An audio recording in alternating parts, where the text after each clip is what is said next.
जब पौराणिक कथाओं के खलनायकों की बात होती है तो कंस का नाम जरूर आता है। ऐसा जरूरी इसलिए भी है क्योंकि श्री कृष्ण की लीलाओं का पहला दुश्मन चरित्र वही था।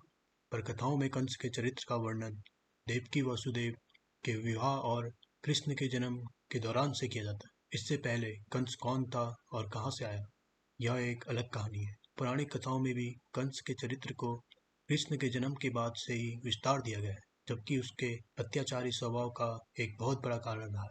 उसके अत्याचार का कहर केवल बहन देवकी और उसके पति पर ही नहीं बरसा, बल्कि जन्म देने वाली माँ भी उस क्रोध और अहंकार की भावना में आजीवन चलती रही। तो चलिए आज हम कंस के उस पहलू को जानते हैं जो कृष्ण जन्म से पहले का है।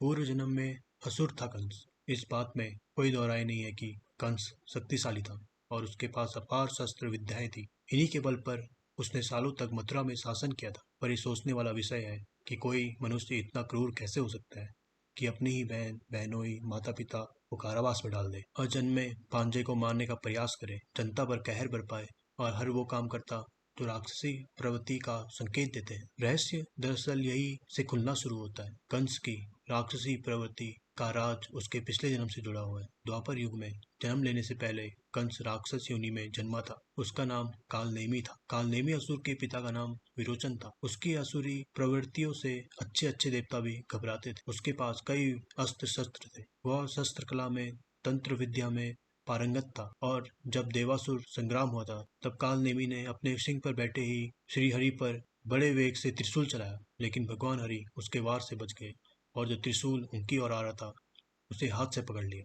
बाद में उसी त्रिशूल से कालनेमी का वध कर दिया।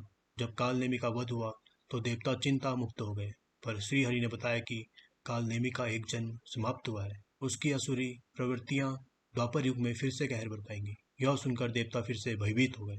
तब भगवान ने उन्हें आश्वासन दिया कि जब धरती पर असुरी प्रवृत्तियों का विस्तार होगा तो धर्म की स्थापना के लिए मैं मनुष्य रूप में अवतार लूंगा।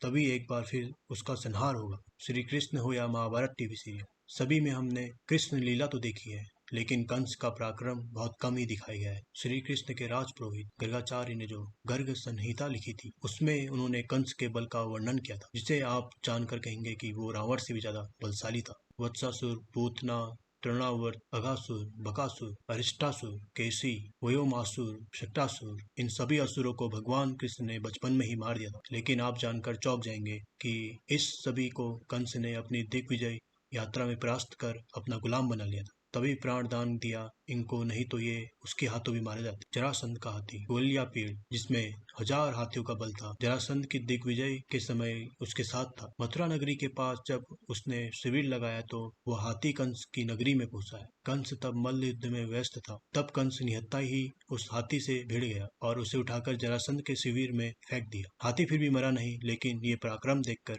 उसने अपनी 2 बेटियों को कंस से ब्याह कर उससे संधि कर ली।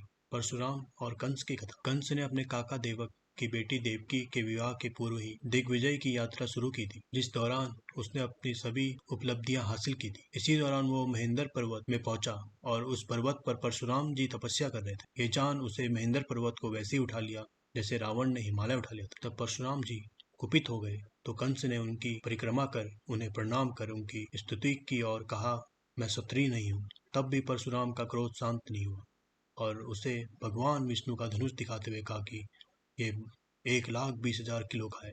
अगर तुमने उसे उठा लिया तो मैं तुम्हें माफ कर दूंगा और ये धनुष भी तुम्हें दे दूंगा। कंस ने साहस कर उस धनुष को उठा लिया और उसकी प्रत्यंचा भी कट डाली तो परशुराम जी प्रसन्न हो गए और उसे वो धनुष दे दिया। साथ ही ये भी कहा कि जो ये धनुष तोड़ेगा वही तुम्हारा अंत करने में सक्षम होगा। कंस मल्ल युद्ध का बड़ा शौकीन था।